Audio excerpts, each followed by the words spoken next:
Crime की दुनिया से जुड़ी एक और सच्ची घटना को लेकर आपके साथ मैं हूं सना खान। क्या है आज की क्राइम स्टोरी, आइए आपको बताते हैं। अगर आपने अब तक हमारे चैनल को सब्सक्राइब नहीं किया है तो चैनल को सब्सक्राइब करें, वीडियो को लाइक और शेयर जरूर करें।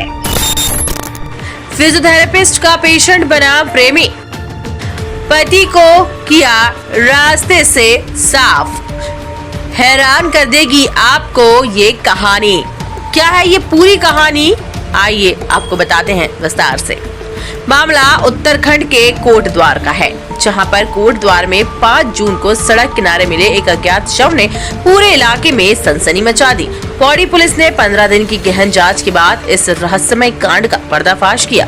इस कांड में मृतक रविंद्र कुमार की पत्नी रीना सिंधु और उसके प्रेमी परितोष कुमार को इस पूरे कांड का मास्टरमाइंड पाया गया। दोनों ने मिलकर रविंद्र को शराब पिलाकर फावड़े से उसे हमेशा के लिए मौत की नींद सुला दिया और शव को कोटद्वार की खाई में फेंक दिया। 5 जून को कोटद्वार के दुगड्डा मार्ग पर सड़क किनारे एक अज्ञात शव मिलने से इलाके में हड़कंप मच गया। शव की पहचान दिल्ली के बसंत कुंज निवासी 56 वर्षीय रविंद्र कुमार के रूप में हुई। पौड़ी पुलिस ने तत्काल जांच शुरू की और 15 दिन की मेहनत के बाद इस पूरे कांड की परतें दर परतें खोली और जांच में सामने आया कि रविंद्र की इस पूरी मौत की साजिश उसकी 34 वर्षीय पत्नी रीना सिंधु और 33 वर्षीय प्रेमी परितोष कुमार ने रची है।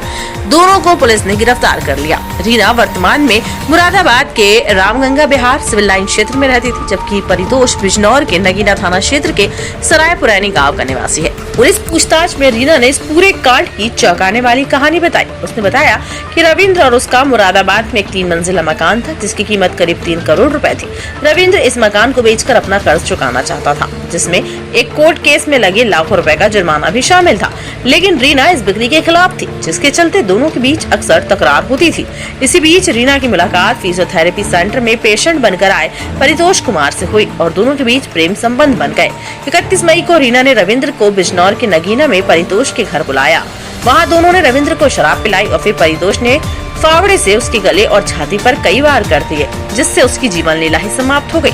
इसके बाद दोनों ने रविंद्र के शव को उनकी SUV 500 गाड़ी में डाला और कोटद्वार के दुगड्डा जंगल में सड़क किनारे खाई में फेंक दिया।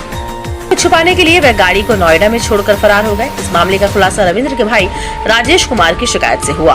17 जून को राजेश ने कोटद्वार कोतवाली में शिकायत दर्ज कराई, जिसने बताया कि रविंद्र ने 2007 में अपनी पहली पत्नी से अनबन के बाद हरिद्वार में रहना शुरू किया। वहां उसकी मुलाकात रीना से हुई और 2011 में दोनों ने शादी कर ली। रविंद्र ने दिल्ली की पुश्तैनी जमीन बेचकर मुरादाबाद में मकान खरीदा, जहाँ रीना फिजियोथेरेपी सेंटर चलाती थी। राकेश को शक था कि रीना की कहानियां जैसे रविंद्र का 9 मई से चेक बाउंस केस में फरार होना झूठी थी। पोस्टमार्टम रिपोर्ट में इस पूरे कांड की क्रूरता उजागर हो गई, जिसमें रविंद्र की 2 पसलियां टूटी हुई पाई गई। CCTV फुटेज, फॉरेंसिक जांच और मोबाइल डेटा के आधार पर पुलिस ने नोएडा में छोड़ी हुई SUV को ट्रेस किया। रीना ने पूछताछ में कबूल किया कि वह मकान बेचने के रविंद्र के फैसले के खिलाफ थी और परितोष के साथ मिलकर उसने ये साजिश रची। दोनों के अवैध संबंध और लालच इस पूरे कांड का जड़ बने। पुलिस ने इस मामले को सुलझाने में तकनीकी और फॉरेंसिक सबूतों का सहारा लिया है, जिससे इस सनसनीखेज पूरे कांड का खुलासा हो गया है।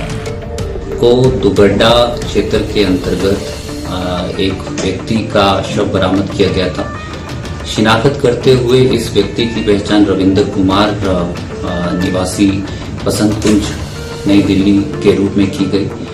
शव बरामद करने के उपरांत इनके परिजनों को इसकी सूचना दी गई और पोस्टमार्टम और पंचनामा की कार्रवाई हमारी पुलिस की टीम के द्वारा की गई। पोस्टमार्टम में ये पाया गया कि उक्त शव पर काफी निशान हैं और कई चोटें भी हैं, जिससे ये प्रतीत हो रहा था कि शायद उस व्यक्ति का किसी ने मर्डर किया गया है। हमारी कोतवाली पुलिस की टीम के द्वारा धारा 103 BNS अर्थात मर्डर के अंतर्गत मुकदमा पंजीकृत किया